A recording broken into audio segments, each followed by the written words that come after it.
everybody. Hi, this is Paola Guthrie from Creating Purpose with Pal. I welcome you to the Spanglish World Network, Heart Network, and the Spanglish for World on channels 249, 250, and 251. Please remember to download Single TV app on the respective app stores. The app is totally free. You can find Single TV app on Google Chromecast, Amazon Fire TV Stick, Roku Stick, and all smart TVs from 2016 and forward. Today in the house, we have Coach Cloud. He is the Director of Athletics for Tahlequah High School, and he has 25 years of experience in education. So, welcome to the house, and thank you for being here. Thank you for having me. Yeah, so please share with our beautiful audience. We have audience from all over the world. So please share with us what is your role as the director of athletics in the high school? Whew, that that could be a lot of different things. Most importantly, I feel like sometimes I'm the liaison between the teachers and the student, between the coaches and the student, the coaches and the parents and the student.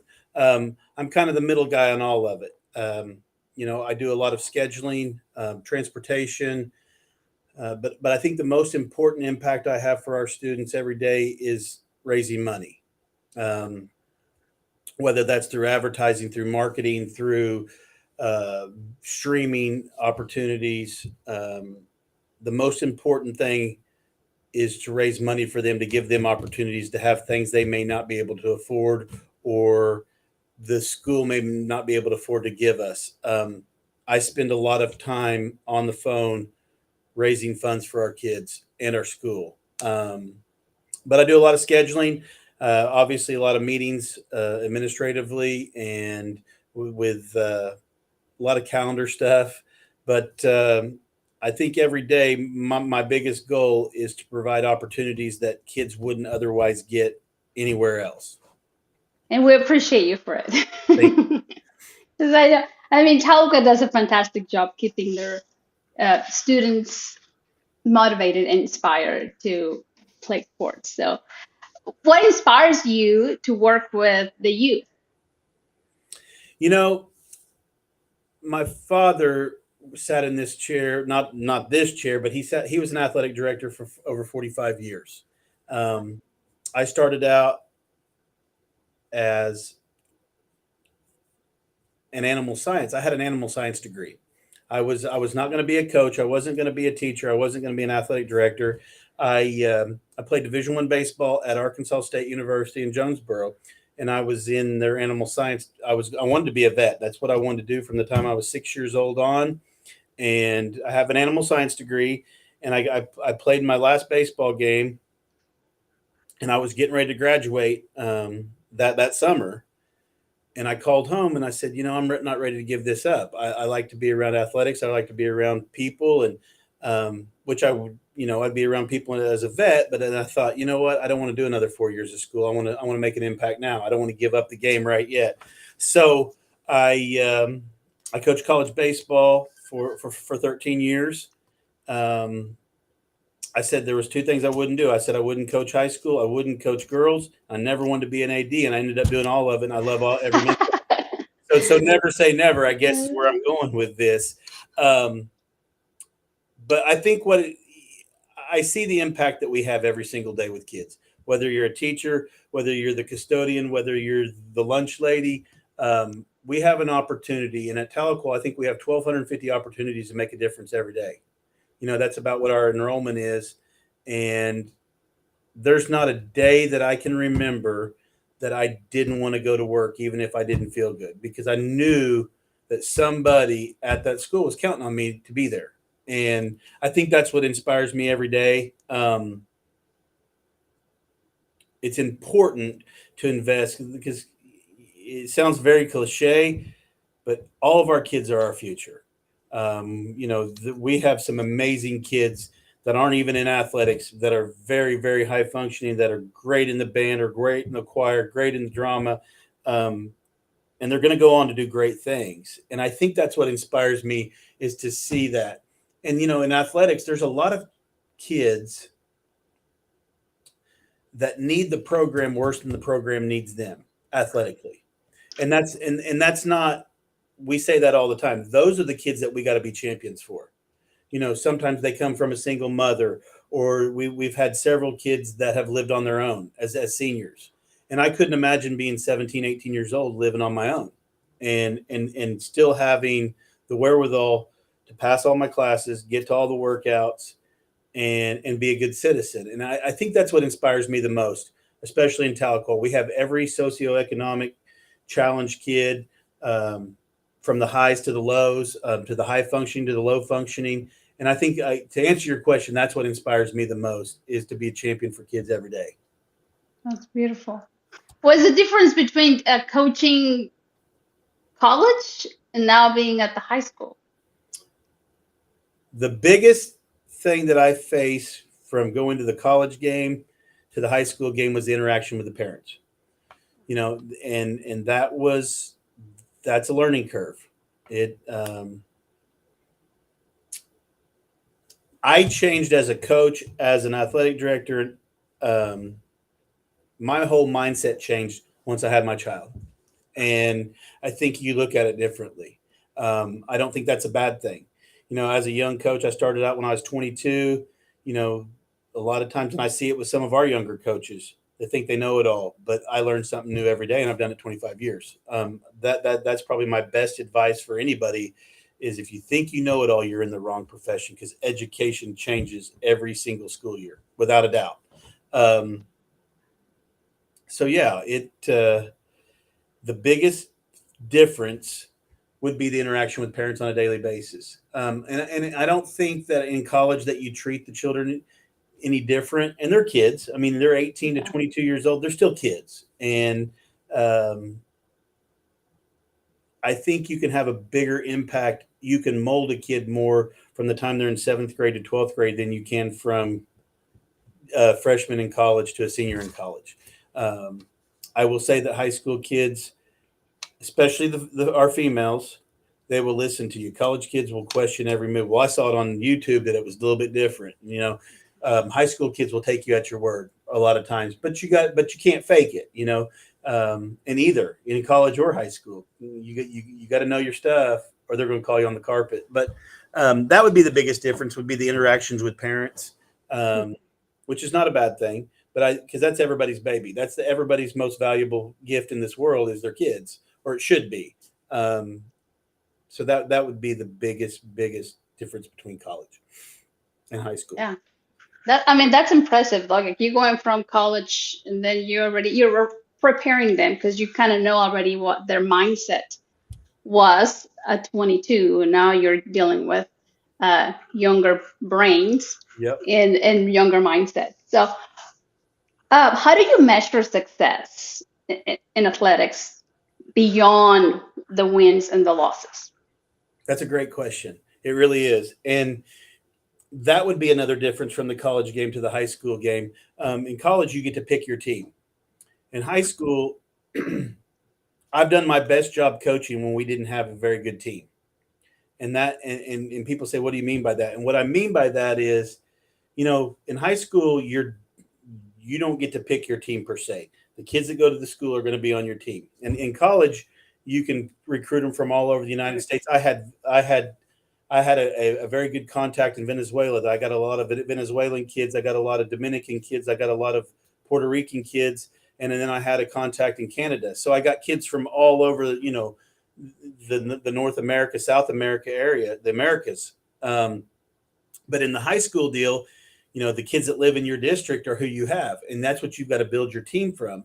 And I tell our coaches every year, we have a meeting in right before school starts, and state champions are great. The championships are great. There's no doubt.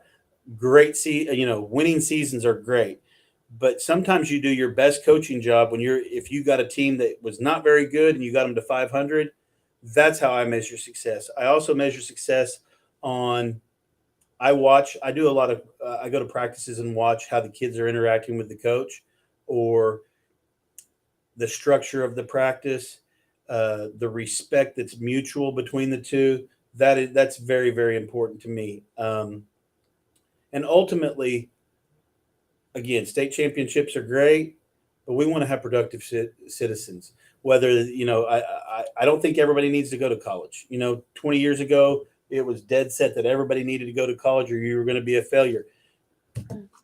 My nephew's 26 years old, and he makes about 3 times my salary, and he never went to college. Now he works his tail off, but what I'm saying is he was raised right, and he was taught a work ethic. He was taught responsibility and accountability, and that's how I measure success: responsibility and accountability.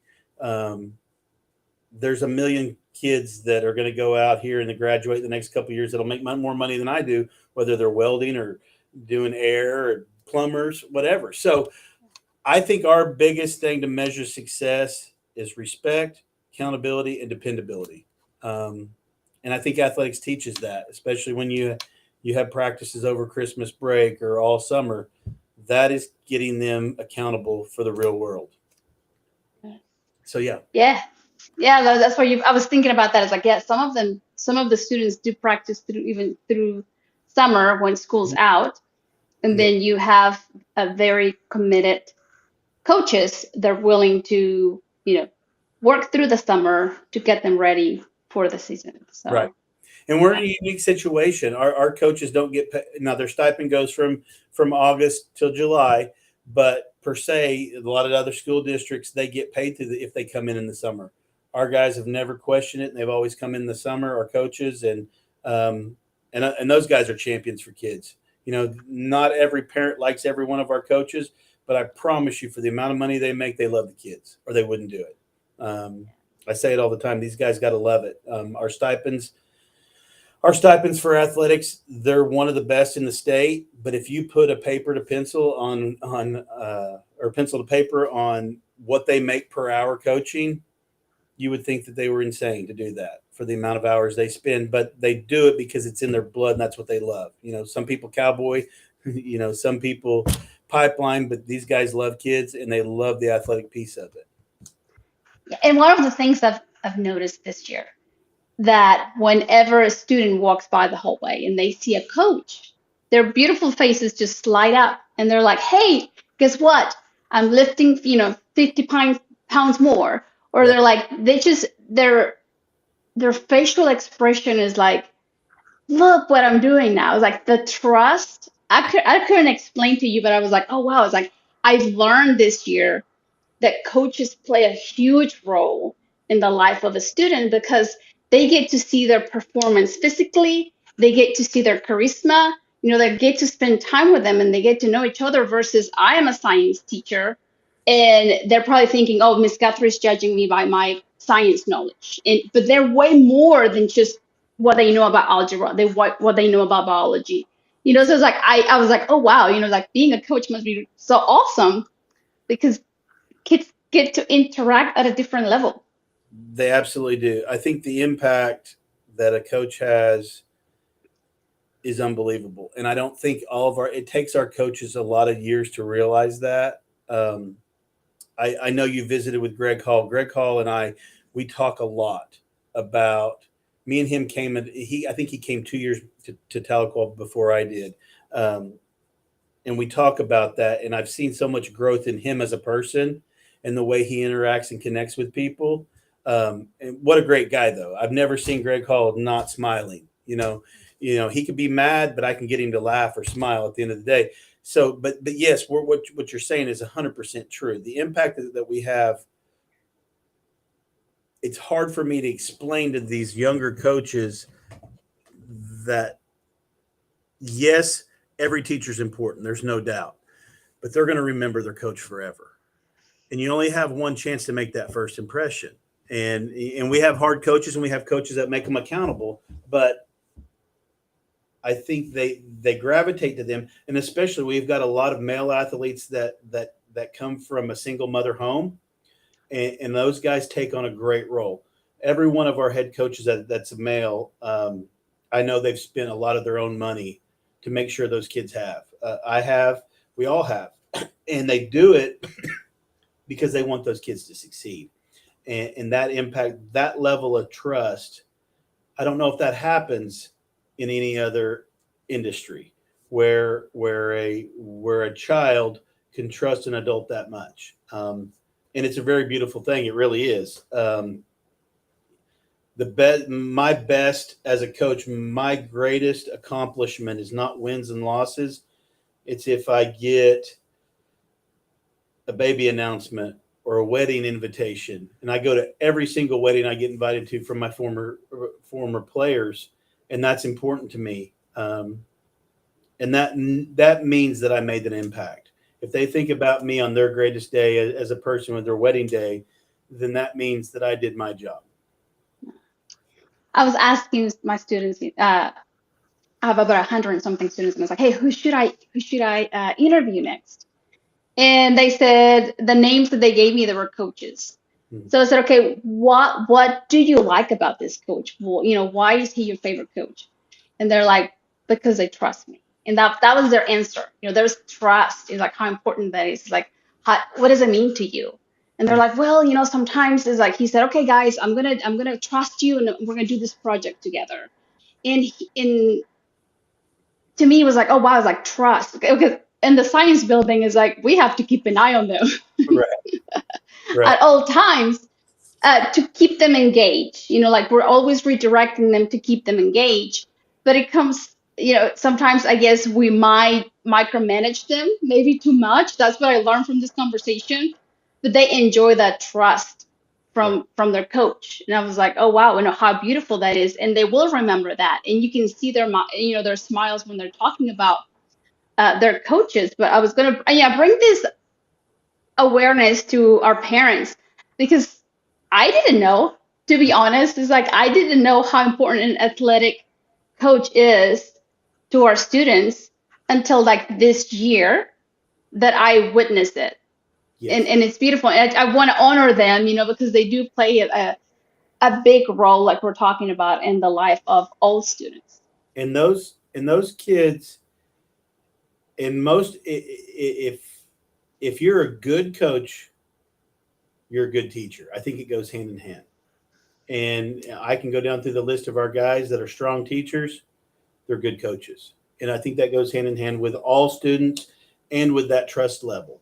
Um, Kids share with us things that they would never think about telling their algebra teacher. And how do I work through this problem? Whether it's a relationship problem, whether it's a problem with mom, or coach, I missed a workout because my phone was taken away. And they try to mentor them like, well, why was your phone taken away? Well, I made a bad decision. And um, so these guys, I mean, they wear a lot of hats. They're teachers, they're coaches, they're counselors. And I think that it goes so much further than the regular school day. Um, and those guys, the way I operate as an athletic director, those guys know that I would never micromanage them. I don't tell them who to play, how to do their job, any of that. I help them. And we have a very open door, and we try to extend that to our kids. Like, this is an open door policy. If you make a mistake, own your mistake, but be upfront with it. That's part of that responsible, accountable, dependable. We have kids that make bad decisions, and that they're penalized for it, but we don't hold it against them. And I think that's what builds their trust. Um, I had a kid several years ago who had some mental health stuff. And I remember this like it was yesterday. He called me on Christmas Eve, and he was having a little episode. And um, very humble in what I do. I'm not bragging here. I'm just saying how think I had an impact on him. He called me on Christmas Eve, and we sat in the Walmart parking lot in Tahlequah, Oklahoma for 3 hours. And we just talked. We talked through the problems. And I still talk to that kid. Maybe he's in the service now, but I talk to him once a month. And there's a million stories like that from all of our guys who have been called at midnight, 1 in the morning, Sunday night. So the trust is huge for me, and the open door policy is huge for me. Good, bad, or indifferent. I'm not going to judge you. It's not my job to judge you. And I tell our coaches, we don't judge our kids, and we don't hold it against them who their folks are or how mad their parents are at you, because the kid didn't ask for that. So Um, that's the culture we're trying to define here. That's beautiful. And sometimes whenever their academics are low, like if they have a low grade in algebra, they have a low grade on science, then it's the coach that says, hey, they advise them, you need to improve your grade. So athletics sometimes is a motivation for them to Yes. bump their grade up, to turn in the homework, to make sure that they do well on a test. So Absolutely. All extracurriculars is a motivation. I think it's important for all 1,250 of our kids to be involved in something, whether it's esports or Spanish club or art club or science, whatever it is, debate team, speech, academic team. I think it's very important for them to be accountable. Um, we have a lot of kids that don't do anything in extracurricular, and it makes me sad because should be the best time of your life. No worries of bills and mortgages and cell phone and children. And um, these kids tell me they're so stressed out. And I said, you don't even know stress, So I think I feel sorry for those kids because they're not involved in anything. Um, and I think even our coaches that know that maybe he's not a very good athlete or he doesn't like sports, they recognize the importance of being part of something. And that's what I was saying. Sometimes the kid needs the program worse than the program needs the kid. I think every child is good at something, and I think as coaches, teachers, educators, administrators, it's our job to find that what they're good at, and give them the opportunities to be good at something. So, yes, thank you. uh, what are some of the challenges that you think our youth is facing at this time? you know, they change. Before COVID, that would be hard to answer. Since COVID, those kids were so withdrawn through COVID. Um, they missed a lot of opportunities, and I don't think kids only know what they're shown. They don't know everything, and when COVID first started, none of us knew what was going on. I think the biggest challenge is getting them when we were in and out of school, and then there was quarantines, and the biggest challenge I think we face is kids getting back to normal. Um, you know, whether it's attendance policy, because I think it's important to be at school. I think it's important for employees to come to work. I think that's huge. You're getting paid to do a job. You need to be here. Obviously, you can't help it if you have the flu or strep throat or whatever. But I think we had to get so lax on our attendance and our discipline through attendance that now when we're trying to, we took a step back of accountability. Um, but I think that the pressures of when I was in high school, there was no social media. Um, I talked to one of our most gifted athletes to come through here. I'm getting ready to start my 15th year at Tahlequah, and he's probably in the top 5 of the most gifted athletes that we've had. And I had a good conversation. He was down, and we were talking, and um, he got in a little bit of trouble at school. And he said, "I don't want to play anymore." I said, "Why would you want to do that?" And his first response was, "I saw on Twitter that I wasn't ranked in the nation." I said, "How would you know that? Why don't you just be the best person you can be?" They have pressures that I never thought of social media. I think that pressure of being able to post that I'm going to OU or I'm going to Florida State, that is so important to those kids to be liked. I think peer pressure that I knew as an 18-year-old doesn't even touch the peer pressure the kids face today. And that's sad. And I think that is why we do have to do so much mental health counseling, because they see it in terms of likes on social media. That's hard. That's hard to face. I've got an 11-year-old. She doesn't have social media, but I know that her friends do. And I'm like, you don't need to do that. Like, you don't need to You don't need to prove to anybody who you are. You're 11, you know. So um, I hate that for our kids. That image that they have to, be a kid and have fun. And like I said earlier, this is the greatest time of your life, and you're worried about things that aren't going to matter 3 years from now. Um, that's another thing that I think is tough on kids right now. But I would not want to be a 16, 17, or 18-year-old in 2023. I just think the pressures they have are just so different than anything that I could imagine. Yeah. I think as a parent, we have to level up our parenting skills and bring that awareness, that comparison. Our brain compares to keep us alive. It's a survival mechanism. That's just, I'm a brain health sciences. Like, I love about brain health. So like I do it so that I can parent my kids and tell Sure. them, like, your brain's always comparing. It's just meant to keep you alive, but in reality you have to know, who you are, and what do you want out of life.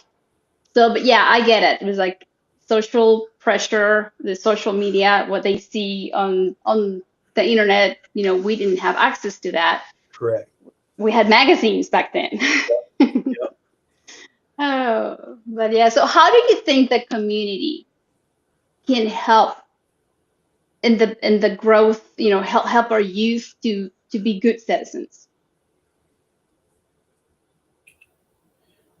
The biggest thing that I think that I see, and I don't say it's lacking, I say it could get better, my house included. I think it starts at home. Um, Sometimes I hear the way that kids talk to their parents. I'm 48 years old, and if I talk to my parents the way some of their kids do, my dad would slap me today, and I think it starts at home. It's how they're raised. Um, I think I think that is the biggest step.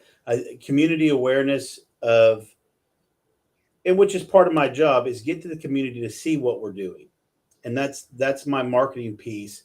Um, Tahlequah is a great community for helping, whether it's the homeless through or Cherokee Nation. There's a lot of different programs, but if they don't know, they can't help us. So I think we've got to promote ourselves better. Um, I think it starts at home. I think that the parents need to be more involved in their children's day to day activity. I said it earlier.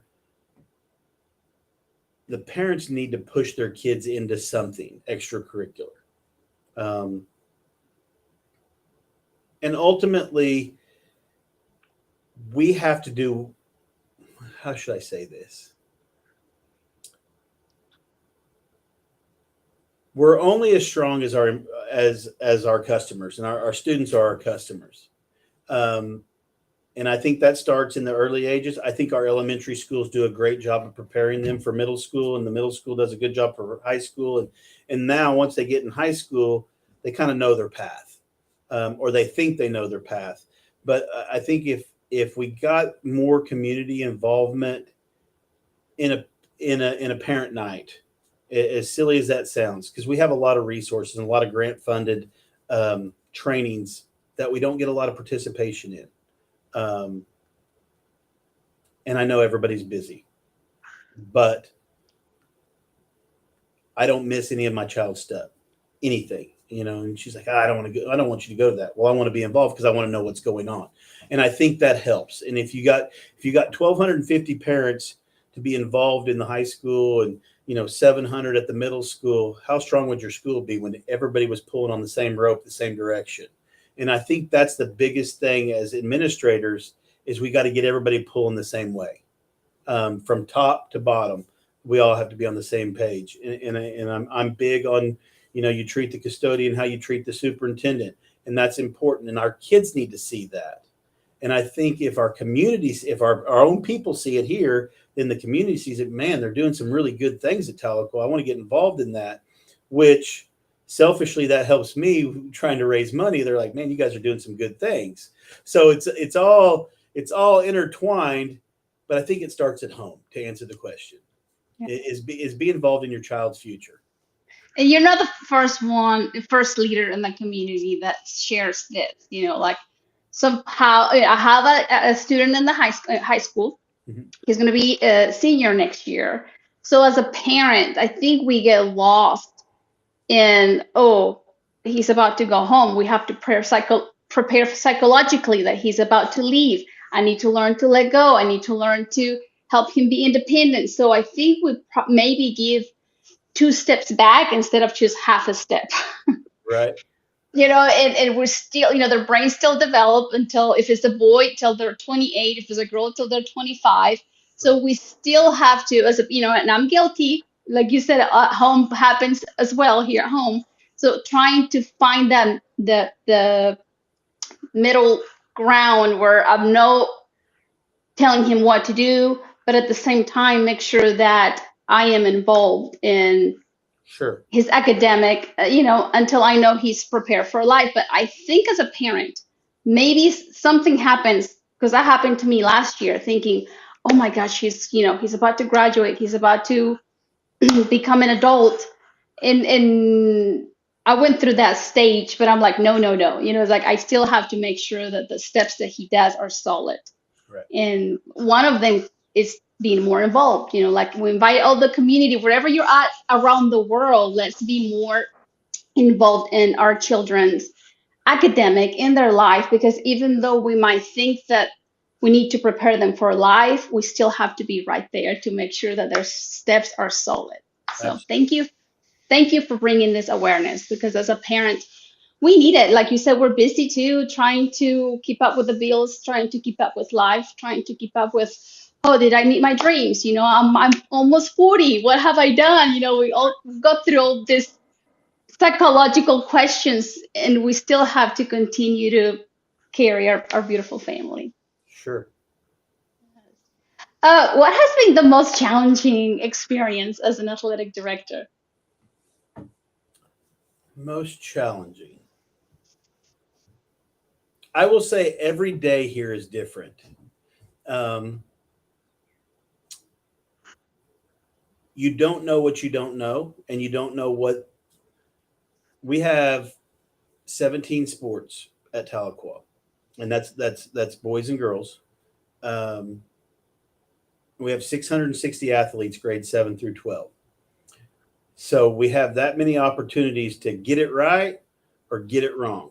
And the most challenging thing I walk into every morning is not knowing what the next phone call will bring. In a lot of industries, you know what your problems are, you know what you have to fix. Ours are evolving, especially in the spring and even in the fall. We'll have softball and golf and tennis. They're all going out on the road. Um, a lot of times my day starts at 7:30, and I will get home at 10 o'clock at night. And but then we got kids on the road, and we've had buses break down.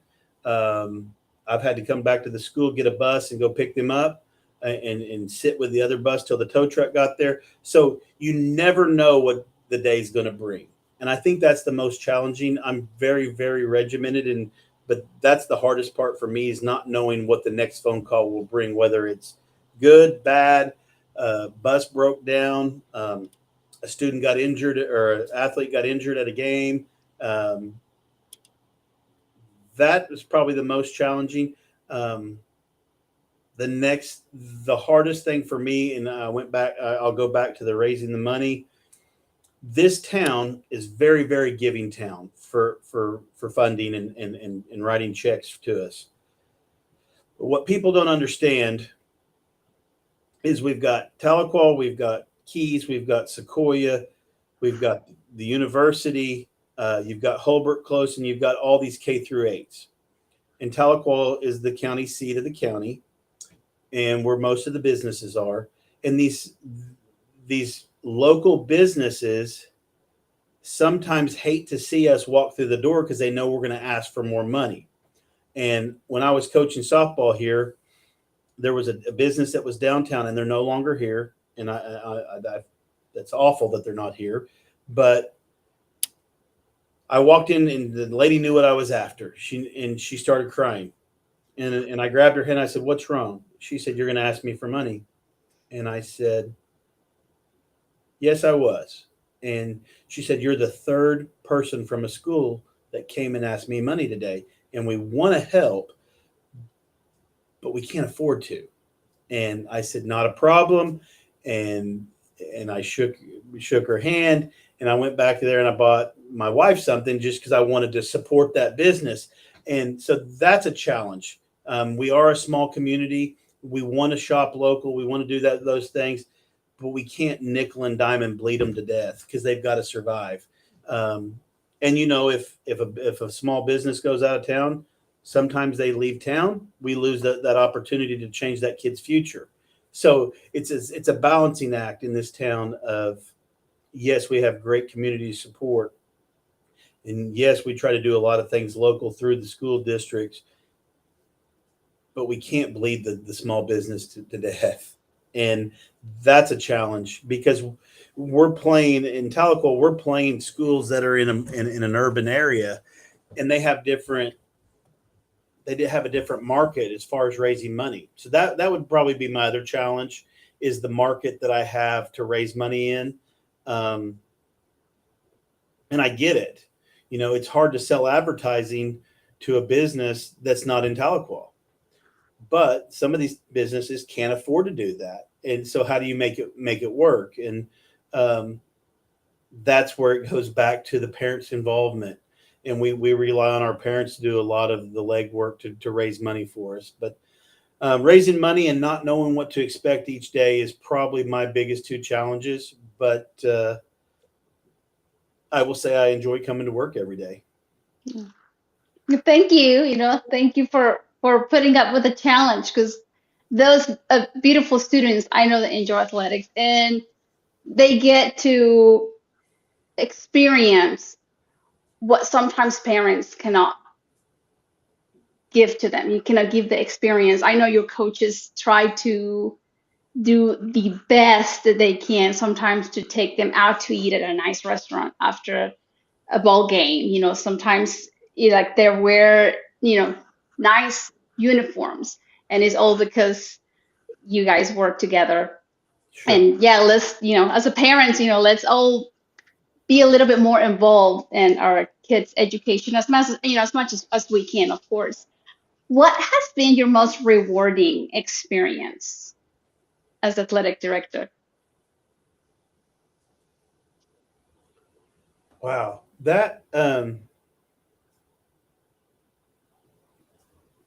Obviously I like seeing the kids. I love going to graduation and watching those kids walk across and go out into the world, so to speak. And because a lot of those kids, I've been here long enough now, I knew them when they were in seventh grade, and they were little guys or little girls, and now they're women and men, and or they think they are, and um, just to see the growth, as a person, academically, athletically, all of it, just to see the transformation of this little tiny kid to this big kid that has got it figured out, and that's probably my most rewarding. Obviously, wins and losses are great. Winning the big game is great. Winning in the playoffs is great. But at the end of the day, we fail those kids if we go back to what I said, if we don't make them accountable and dependable. So I think that's my most important thing. Yeah, it's funny, I've been here long enough that I've had multiple siblings that have come through the program, and um, it's neat to see them become parents. I've been here, 2009. I've got several of the kids that played for me that have families, and seeing them become mothers and fathers, and hoping, and I still hope that I had an impact that they'll remember. I used to have a saying that I would say to the girls every night when we got done playing or practicing. Um, I'd always say, "Bad decisions last a lifetime." And this one girl was a senior, and she had heard it for 3 or 4 years, and she said, "Coach, and good decisions last a lifetime." So every time I see her, her mom's actually an administrator in Tahlequah now. Every time I see her out, she said, "Good decisions last a lifetime," and we just laugh. So that's rewarding to me that that they thought about that. But yeah, it sometimes this is a very thankless job.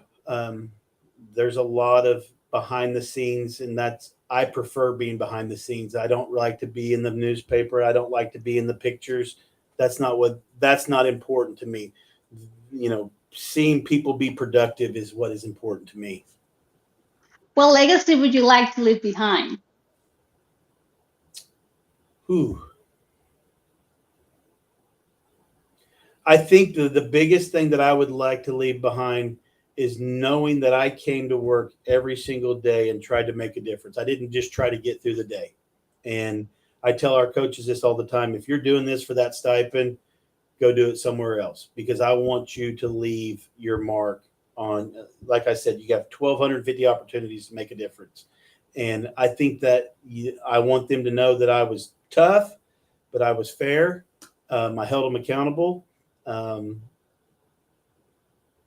I think that's probably my biggest, is knowing that I cared about every person here, whether it was me and Michael Peters, the head of the PAC, the drama department. Me and him talk every day, and I care about his program because I think it's important. Um, I went to one of their plays a couple weeks ago, and that was really cool to see. There were some athletes there, and there were some kids that were just straight drumming, and they were kids that I see walking the halls that never say a word, and they're up there singing and they're dancing, and I was like, Michael Peters made a difference right there, because that kid, never says a word. He's walking and he's out there dancing, and that's awesome. That's going to take that kid far in life, because he did have the responsibility to show up and learn his lines and that type of stuff. So I think that's a legacy deal. I think that's, if you can get kids out of their shell and out of everything's not roses and sunshine. If you can take them out of their comfortability and make it hard, like a public speaking class in college. I hated that, but it's the best thing in the world for me. I think those are legacy things. Beautiful. And we appreciate your work, your hard work behind the scenes. So Thank you. thank you. Thank you. How do you balance life? Like, I mean, your profession is a beautiful profession. It keeps you busy, like you said, sometimes at nighttime. And you have a beautiful wife. She's a leader in the community as well. And you also are our father. So how do you balance life? Really tough. There's days. Um, my two busiest months are September and April. Um, there's a lot of times that I leave the house before they're up, and I get home when they're in bed. So I think the biggest balance. Um, Me and my wife have been married 25 years, and we know this is where both of us are supposed to be. And our relationship is strong enough where we don't have to be in constant communication with each other. Um, I know she's fulfilling her dream. I'm doing what I was destined to do with my father. But the balance is I see this going quicker every single year. My daughter Kylie didn't sign up for this. She didn't sign up to not see her mother or father. So I think it's very important when we are together that the sole focus is family. Um, I think it's very, very important.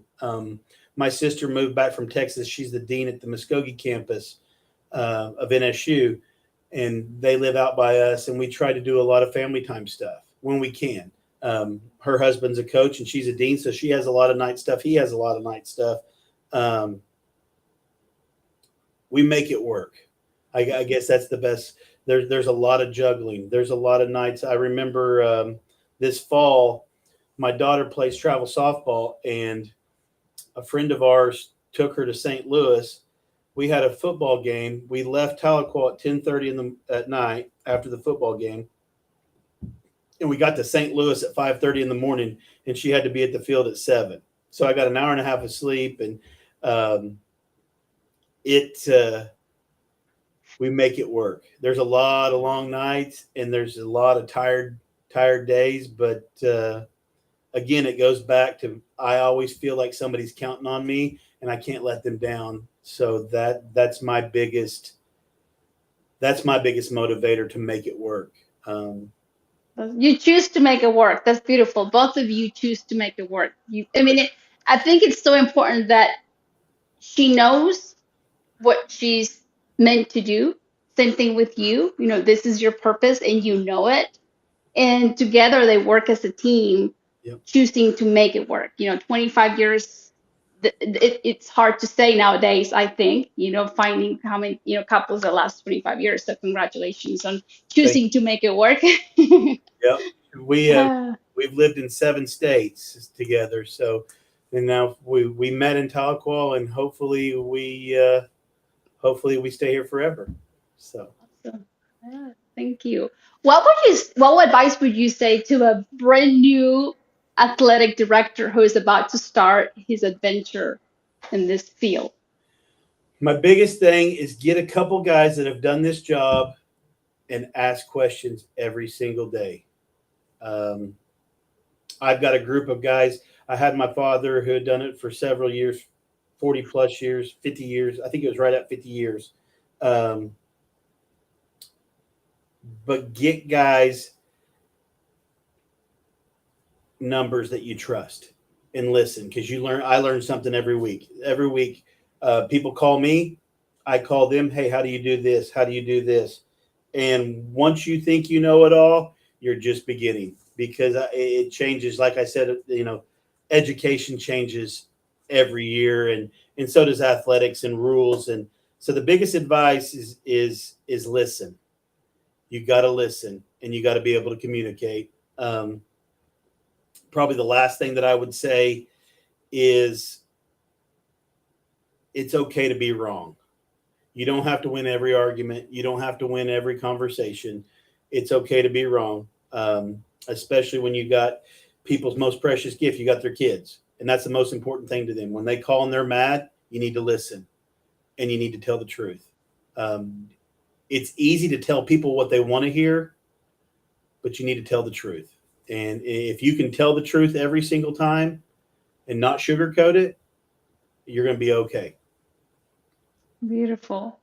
Thank you so much for your time. One of the questions, I mean, we only have like 1 minute left, but Okay. one of the questions that I got is like, well, please ask, how do you keep the students safe? If you just can just briefly share with us, how do you keep, I mean, now like in Oklahoma, I think, thank goodness we have a good team, but I know Texas and other states, parents worry when they send their child to school. I think we have a great system with our SROs. We're lucky in this district to have 7 SROs that are dedicated to us. They have I have constant communication with those guys. Um, we have somebody dedicated to every athletic event, which I think is very important. Um, and we're locked a lot. We have a lot of doors that are locked, and people don't like that, but that's for their own safety, and because you never know who's got a weapon or whatever. But I think again, it goes back to communication and respect for one another. With our SROs, we have an open door policy. I talk to our SROs daily. But yeah, we've got this event going on here, and we've got this event going on at the TMAC, and who's going to be there, and who can I call, and I've never not felt safe coming here. And we've had some big crowds and we've hosted some regionals and some playoff stuff with those guys' hard work and their training and our training that we get in professional development. I'm a big proponent of when I'm at an event, I check all the gates. And I constantly, in the wintertime when they're playing basketball and we're in here all day, I go and check. I go outside and make sure the doors are not unlocked or a rock's put in them. And because again, a lot of times my child is here and I want her to be safe too. Thank you so much for your time, for sharing your experience. We want to celebrate everybody in education because they bring so many inspiration to our children, and we just want to say thank you. Thank you for asking me. I appreciate that too. Well, we'll have you back whenever you have time. All right. Thank you. You're welcome. So this show can also be heard on my YouTube channel if you want to, Paola Guthrie, if you want to share this content. But you can also find it on Spanglish Radio Network. Please check out SpanglishWorld.ca for all news and programming. Spanglish World, watch it, hear it, read it, download it, and live it. Blessings to you all, and we'll see you soon.